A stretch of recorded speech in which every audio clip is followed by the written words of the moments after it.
For centuries, the Doma people in far north of Zimbabwe hunted and gathered along the Zambezi River and Mwazamtanda Mountains east of Chapoto communal lands in Kanyemba on the border with Zambia and Mozambique.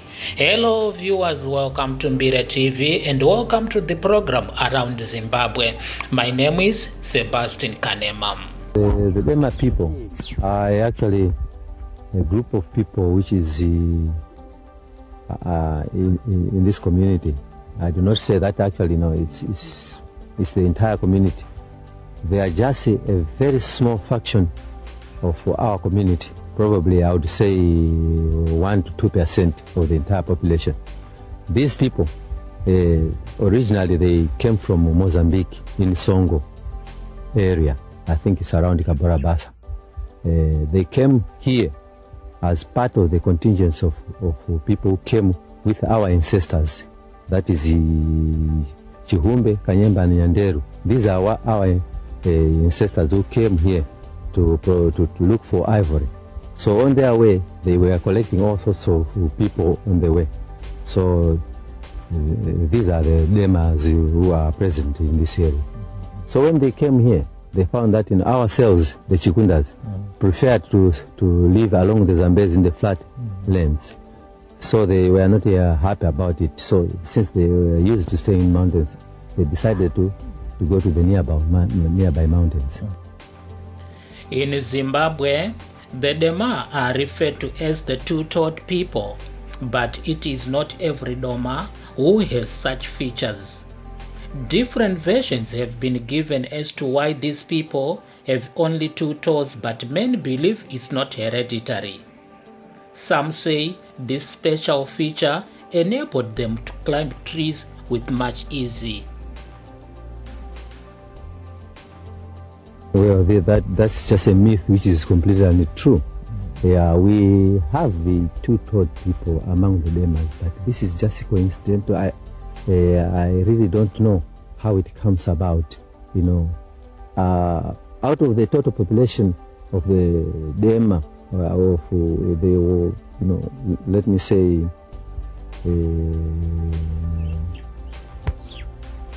120 or 200, it's less than 3 people who have that kind of thing.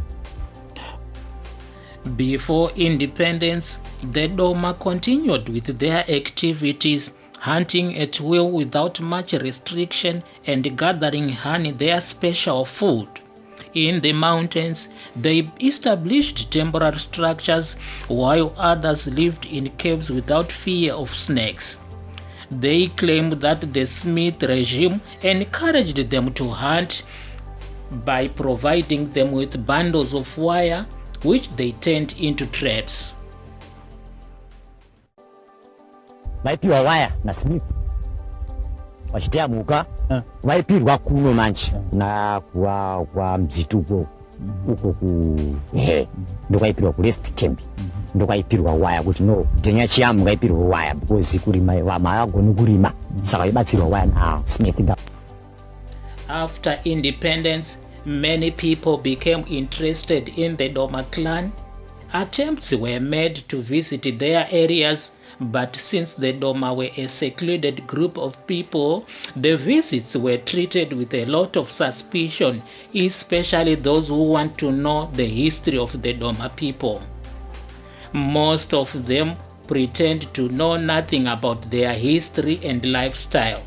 Since they lived alone, the Doma marry among themselves. Even today, such marriages is still encouraged.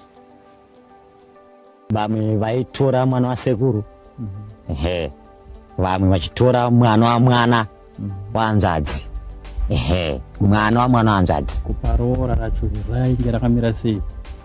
Pakurorana nanjaba ndakanza kuti vamwe varora nechuma. But with independence, things had to change and the Doma had to be included into the government development plans. A call was made by the government encouraging these people to come down from the mountains and join other communities. but these calls were also treated with caution, making it difficult for government to convince these people that it was a genuine call.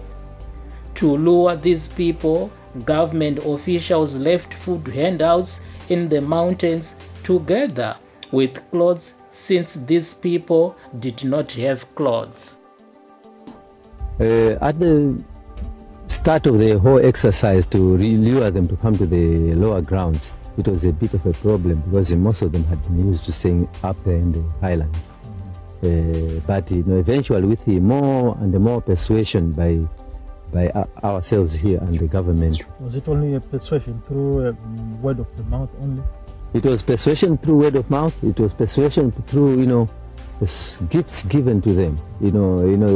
Services which were provided to the other communities on the lower grounds. Were more attractive to them.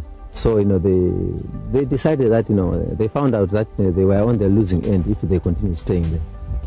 Just after independence, I remember the late Salim visited that area with a team of Women's League in 1981, I think, where they gave a lot of assistance in terms of clothing, in terms of pots and other basic necessities, so that the Dema people could integrate with the community.